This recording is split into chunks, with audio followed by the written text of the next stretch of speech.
1 જૂનથી થશે મોટા ફેરફાર, હવે છત્રી અને રેનકોટ કાઢીને રાખજો. ગુજરાતમાં બનશે ઐતિહાસિક પુલ, ખેડૂતોને મળશે 15 લાખની ભેટ. તો આના વિશેની સંપૂર્ણ માહિતી આપણે આ વિડીયોના માધ્યમથી આપીશું. તો વિડીયોને અંત સુધી જોતા રહેજો. અને દર્શક મિત્રો, આપણી ચેનલ HG સ્ટુડિયો પર નવા હોય અને આવા જ વિડીયોની માહિતી મેળવવા માંગતા હોય તો આપણી ચેનલને સબસ્ક્રાઈબ અવશ્ય કરજો. તો ચાલો અમે જોઈએ. 1 જૂનથી નવા ફેરફાર થવા જઈ રહ્યા છે. આવતા મહિને સોલર પેનલ ખરીદવાનું મોંઘું થઈ શકે છે અને યુપીઆઈ છેતરપિંડીને રોકવા માટે NPCI એક નવી સિસ્ટમ લાગુ કરવાની તૈયારી કરી રહી છે. પરિણામે મોકલવાનું નામ હવે દર્શાવવામાં આવશે. LPG સિલિન્ડરના ભાવમાં વધી શકે છે. ઘણી બેંકો તેમની ATM ટ્રાન્સફર ફી, મફતમાં રોકાણ ઉપર મર્યાદા અને ફિક્સ ડિપોઝિટની વ્યાજદરમાં સુધારો કરી શકે છે. અંબાલાલ પટેલની આગાહી. રાજ્યમાં હવામાન વિભાગ દ્વારા આવતીકાલથી રાજ્યમાં વરસાદની આગાહી કરવામાં આવી છે. પ્રી મોન્સૂન એક્ટિવના કારણે આવતીકાલે ગુજરાતમાં યલો એલર્ટ. રાજ્યમાં 30, 31 મે અને 1-2 જૂનના રોજ વરસાદની આગાહી કરવામાં આવી છે. 40થી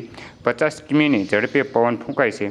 અરવલ્લી, મહીસાગર, તાપી, છોટાઉદેપુર ભારે વરસાદની આગાહી છે. 2 દિવસ બાદ તાપમાન 3થી 5 ડિગ્રી ઘટાડો થશે. હવામાન વિભાગના જણાવ્યા મુજબ ચોમાસું અરેબિયનથી આગળ વધી રહ્યું છે. ગુજરાતમાં બનશે ઐતિહાસિક પુલ. ગુજરાતના માળખાગત સુવિધાઓનો ઇતિહાસમાં એક સુવર્ણ અધ્યાય જોડાઈ રહ્યો છે. કેન્દ્ર સરકારે સૌરાષ્ટ્ર અને દક્ષિણ ગુજરાતના લાખો લોકોને વર્ષોથી મુસાફરી સંબંધ થતી મુશ્કેલીઓ દૂર કરવાના હેતુથી એક અત્યંત મહત્વાકાંક્ષી પ્રોજેક્ટ સત્તાવાર મંજૂરી આપી દીધી છે. અને કેન્દ્રીય માર્ગ પરિવહનના ધોરીમાર્ગને અખાત એક શાનદાર અને આધુનિક દરિયાઈ પુલ બનાવવાની દિશામાં મહત્વપૂર્ણ પગલું લીધું છે. ખેડૂતોને મળશે 15 લાખ.